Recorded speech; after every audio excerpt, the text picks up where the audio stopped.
தமிழ்நாடே கேள்விப்பட்டிராத அதிரடி விலை குறைப்பு சூப்பர் சரவணா ஸ்டோர்ஸ். சொந்த வீடு வாங்க ஸ்டெப் ஸ்டோனுக்கு வாங்க. Step stone. திமுக ஆட்சியில் நீர் மேலாண்மை எப்படி இருக்கு, நல்லா பண்ணியிருக்காங்களா இல்லையா? கடந்த அதிமுக ஆட்சி காலத்தை கம்பேர் பண்றப்போ இந்த ஆட்சியில் எப்படி இருக்கு? எடப்பாடி அவர்கள் அந்த நீர் மேலாண்மை திட்டத்தை நல்லாவே செய்தாங்க அப்படின்னு நம்ம சொல்லலாம். நம்ம ஆனால் இப்போ திமுக அரசு அதில் கவனம் செலுத்துதா அப்படின்னு பார்த்தீங்கன்னா, துறை சார்ந்த அமைச்சர் துரைமுருகனோட செயல்பாடுகள் சரியா இருக்குன்னு நினைக்கிறீங்களா? இப்போ இதில் சார் துரைமுருகன் அவர்களுடைய நீர் மேலாண்மை அப்படின்னு சொன்னால், அவங்க இந்த மணல் குவாரிகளுக்கு அந்த அனுமதி கொடுக்கறது, அந்த மணல் பார்த்துருக்குறோம், அந்த ராமச்சந்திரன் கரிகாலன் இவங்கெல்லாம் பார்த்துருக்குறோம், மணல் மாஃபியாஸ் அவங்களுக்காக தான் இவங்க வேலை பார்க்குறாங்க. காங்கிரஸ் விஜய் கூட்டணியில் பேசிக்கிட்டு இருக்கிறாங்க அப்படின்னு சொல்லி. ஏன்னா காங்கிரஸுக்கு ஒரு சின்ன ஓட் பேங்க் இருக்குது, இல்லைன்னா சொல்ல முடியாது. ஒரு சதர்ன் டிஸ்ட்ரிக்டில் பார்த்தீங்கன்னா காங்கிரஸுக்கு இங்கே ஒரு ஓட் பேங்க் இருக்குது அப்படின்னு பார்க்குறோம். எங்கே இவங்க நம்மளை விட்டு போயிடுவாங்களோ அப்படின்ற அச்சமும் திமுக கிட்ட இருக்குதுன்னு பார்க்குறோம். ஓகே, ஸோ எப்படினாலும் பார்த்தீங்கன்னா மக்களுக்கு ஒரு ஃபேவராக இந்த கவர்மெண்ட் இருக்குதான்னு பார்த்தீங்கன்னா கிடையவே கிடையாது சார். அதாவது சொல்லுவாங்க, கண் கெட்ட பிறகு சூரிய நமஸ்காரம்னு சொல்லுவாங்க. அதாவது என்னன்னா உங்கள் கையில் இருந்துச்சு, அதாவது இது ஒன்றும் பண்ண முடியாதுன்னு அவருக்கே தெரியும். இதெல்லாம் என்னன்னு கேட்டிங்கன்னா ஒரு ஸ்டண்டு.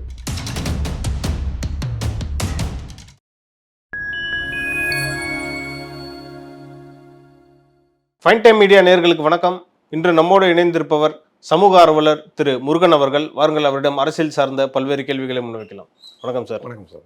திமுக ஆட்சி நடந்துகிட்டு இருக்கு, கிட்டத்தட்ட 4.5 வருஷம் ஆயிடுச்சு. இந்த திமுக ஆட்சியில் நீர் மேலாண்மை எப்படி இருக்கு, நல்லா பண்ணியிருக்காங்களா இல்லையா? கடந்த அதிமுக ஆட்சி காலத்தை கம்பேர் பண்றப்போ இந்த ஆட்சியில் எப்படி இருக்கு? சார் அதிமுக ஆட்சியில் பார்த்தீங்கன்னா எடப்பாடி கே பழனிசாமி அவர்கள் இந்த நீர் மேலாண்மையை ரொம்ப திறம்பட செஞ்சாங்கன்னு சொல்லலாம்.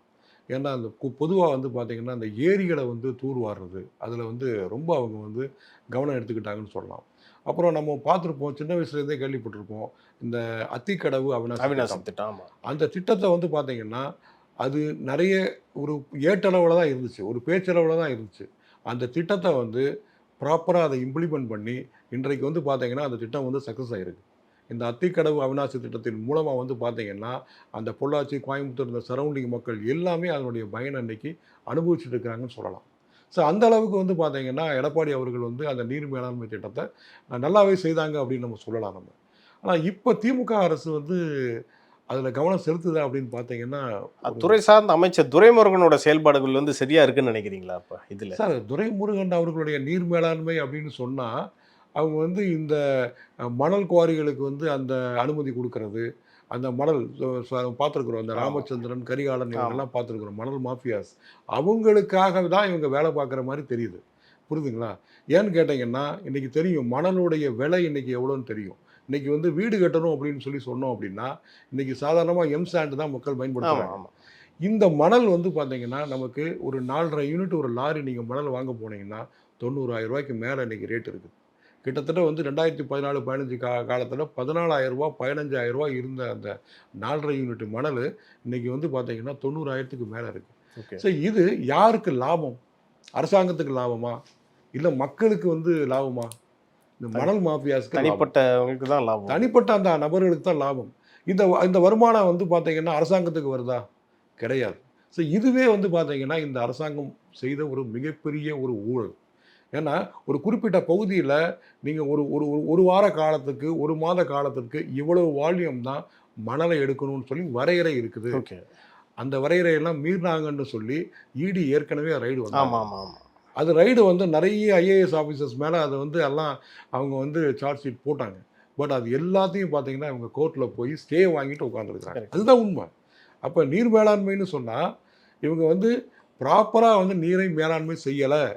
அந்த மணல் விஷயங்களில் அந்த அனுமதி கொடுத்ததில் ஊழல் தான் நடந்திருக்கு அப்படின்னு நம்ம சொல்லலாம்.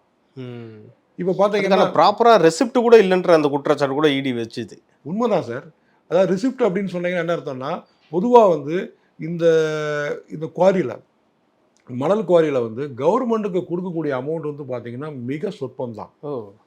மார்க்கெட்டில் விற்கிற வேலை வேற, ஆனால் கவர்மெண்ட்டுக்கு கொடுக்கக்கூடிய அமௌண்ட் பார்த்தீங்கன்னா ரொம்ப கம்மி. அந்த கவர்மெண்ட்டுக்கு கொடுத்ததுலேயே பார்த்தீங்கன்னா இது ப்ராப்பராக அந்த ரிசிப்டை மெயின்டைன் பண்ணலை அப்படின்றத நம்ம சொல்கிறோம்.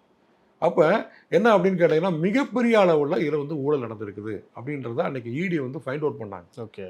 ஸோ இடி கண்டுபிடித்து அது வந்து பார்த்தீங்க ஐஏஎஸ் ஆஃபீஸர்ஸுக்கெல்லாம் அவங்க வந்து நோட்டீஸ் அனுப்புகிறாங்க. ஆமாம். அப்படி அனுப்புன அந்த ஸ்டேஜில் வந்து பார்த்தீங்கன்னா இவங்க போய் வந்து ஸ்டே வாங்குறாங்க. கரெக்ட்.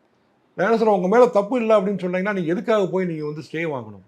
சார் அந்த வழக்கை நீங்கள் சந்திக்கலாம். இல்லை, ஒருவேளை இடி வந்து கூட தேவையில்லாமல் குற்றச்சாட்டு வச்சிருக்கலாம். அந்த நோக்கத்தில் தானே அவங்க போனது.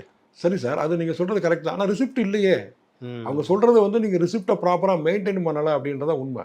சரி, இப்படி வாங்க ஒரு விஷயத்துக்கு நீங்கள் மக்களுக்கு வந்து இப்போ இதனுடைய முந்தைய ஆட்சி 2021க்கு முன்னாடி வந்து பார்த்தீங்கன்னா மணல் என்ன ரேட் இருந்துச்சு, இப்போ என்ன ரேட் இருக்குது ஒன்று. இப்போ வந்து பார்த்தீங்கன்னா இந்த கம்பிகள்லாம் பார்த்தீங்கன்னா ஒரு கிலோ வந்து 37 ரூபா 40 ரூபா அந்த ரேஞ்சில் தான் இருந்தது. ஓகே. இப்போ வந்து பார்த்தீங்கன்னா சர்வசாதாரணமாக 84 ரூபாய்க்கு மேலே இருக்குது டிஎம்டி பார் கம்பி. அதே மாதிரி நீங்கள் செங்கல்லாம் பார்த்தீங்கன்னா 7 ரூபா 8 ரூபா ஒரு கல்.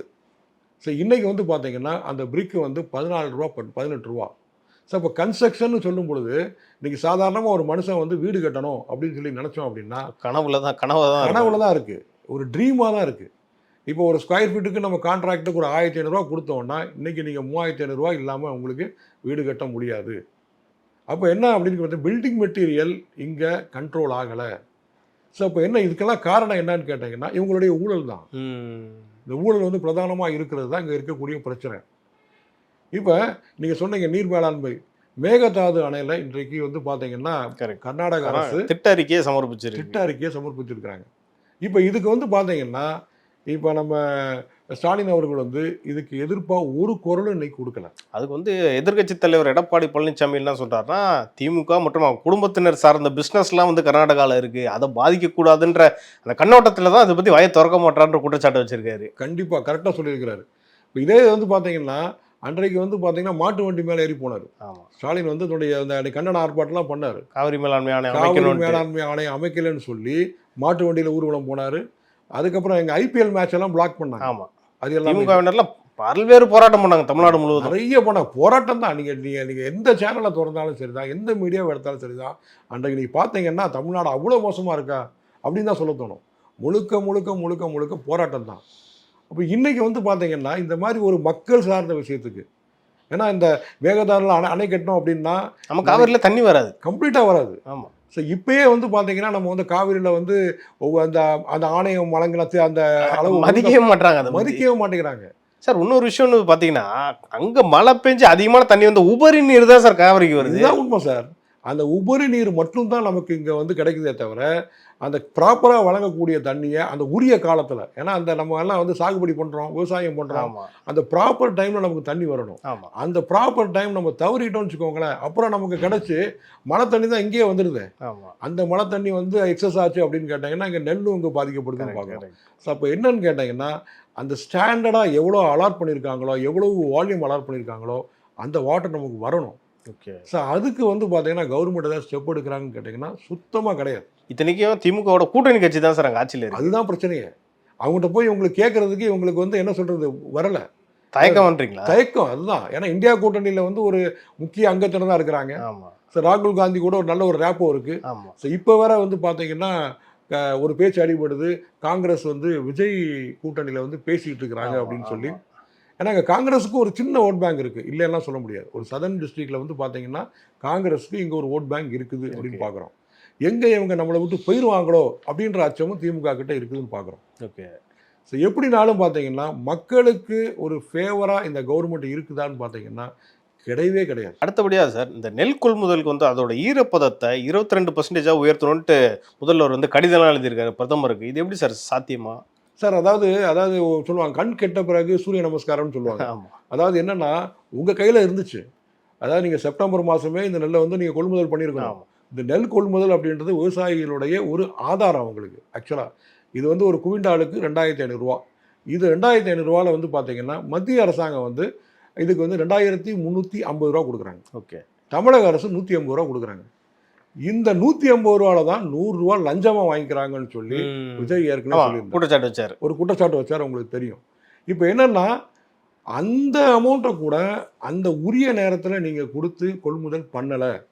ஸோ அவங்க வந்து அலோவ் பண்ணுற மாதிரி சென்ட்ரல் கவர்மெண்ட் அலோவ் பண்ணுற அந்த பெர்சன்டேஜ் பார்த்தீங்கன்னா 11% வரைக்கும் அலோவ் பண்ணுவாங்க ஈரப்பதம் இருந்தால். ஸோ இது ஈரப்பதம் கூடிருச்சு அப்படின்னு பார்த்தீங்கன்னா இது வந்து ஒரு லோ குவாலிட்டி தான். ஓகே. ஸோ இந்த பேடிஸ் எல்லாம் வந்து பார்த்தீங்கன்னா நீங்கள் எடுத்துகிட்டு போய் இதனுடைய வெயிட் லாஸ் ஆகும், அந்த அரிசியும் வந்து குவாலிட்டி கம்மியாக தான் இருக்குன்னு பார்க்குறோம். ஏன்னா இது விவசாயிகளுக்கு வந்து ஒரு லாஸ் தான் இது. இது நல்லா தெரிஞ்சும் இதை பற்றி பிரதமருக்கு வந்து கடிதம் எழுதுறாருன்னா அது எப்படி எடுத்துக்கிறதுன்னு தெரியல சார். இது அதாவது இது ஒன்றும் பண்ண முடியாதுன்னு அவருக்கே தெரியும். இதெல்லாம் என்னன்னு கேட்டிங்கன்னா ஒரு ஸ்டண்டு. நாங்களும் வந்து பார்த்து விவசாயிகளுக்கு எதிராக நாங்களும் குரல் கொடுத்தோம். ஓகே. பிரதம மந்திரி கிட்ட நாங்கள் கேட்டோம், பிஜேபி கிட்ட நாங்கள் கேட்டோம், பிஜேபி பாருங்க 22% போட்டுக்கோங்கன்னா போட்டுக்க மாட்டேங்கிறாங்க. மக்கள் நலன் சார்ந்த இப்போ கடிதமா தெரியல, ஒரு அரசியல் பண்ற கடிதமா தான் இதை எடுத்துக்கணும். அரசியல் பண்ற கடிதம் தான், அரசியல் தான்.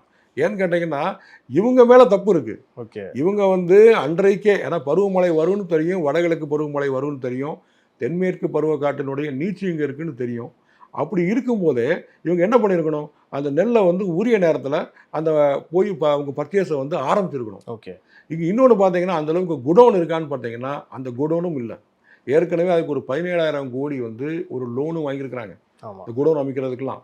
அதையும் அந்த குடோன் எங்கே இருக்குன்னு தெரியாது, அந்த குடோனும் ப்ராப்பராக இல்லை. ஏன்னு கேட்டிங்கன்னா இவங்களுக்கு இதில் லாபம் இல்லை. இந்த நெல் கொள்முதலை இதை பண்ணுறதுல வந்து பார்த்தீங்கன்னா இவங்களுக்கு பெரிதளவில் லாபம் இல்லை. ஏன்னா சென்ட்ரல் கவர்மெண்ட்டை கொடுக்குற அந்த அமௌண்ட்டை வந்து இங்கே, ஏன்னா சென்ட்ரல் கவர்மெண்ட்டால் எந்த ஸ்கீமும் டைரெக்டாக பண்ண முடியாது, ஸ்டேட் கவர்மெண்ட் மூலமாக தான் பண்ணணும். அப்படி பண்ணும்போது வந்து பார்த்தீங்கன்னா இதை இவங்களுக்கு வந்து இம்ப்ளிமெண்ட் பண்ணுறதுல இவங்களுக்கு சுணக்கம். அதனுடைய ரிசல்ட் என்னாச்சு, இன்றைக்கி விவசாயிகள்லாம் ஒரு தலையில் துண்டை போட்டுட்ருக்குறாங்க. இன்றைக்கி ஒரு ஏக்கருக்கு அவனுக்கு குறைஞ்சபட்சம் ஒரு 1 லட்ச ரூபா 1,30,000 கிடைக்க வேண்டிய இடத்துல இன்றைக்கி எந்த ஒரு பேசிக் ஆதாரமும் அவனுக்கு இல்லாமல் இருக்கிறான். சரி, நீங்கள் என்ன பண்ணுவீங்க இதுக்கு இழப்பீடா? ஒரு 5,000 ரூபா 6,000 ரூபா கொடுப்பீங்க. சரி, இதை அவனுக்கு எப்படி பத்துன்னு நினைக்கிறீங்க? ஸோ அது ஒரு பெரிய இழப்பு விவசாயிகளுக்கு. தமிழக அரசு வந்து இழைத்த ஒரு அநீதினே நம்ம சொல்லலாம். ஓகே சார், நம்ம இன்னைக்கு நடப்பு அரசியல் மற்றும் சமூக நிகழ்வு பற்றி நம்ம நிறைய பேசணும். இது குறித்து அடுத்தடுத்த நிகழ்ச்சிகளில் இன்னும் நம்ம டீட்டெயிலாக பேசலாம் சார். நன்றி சார். Thank you sir.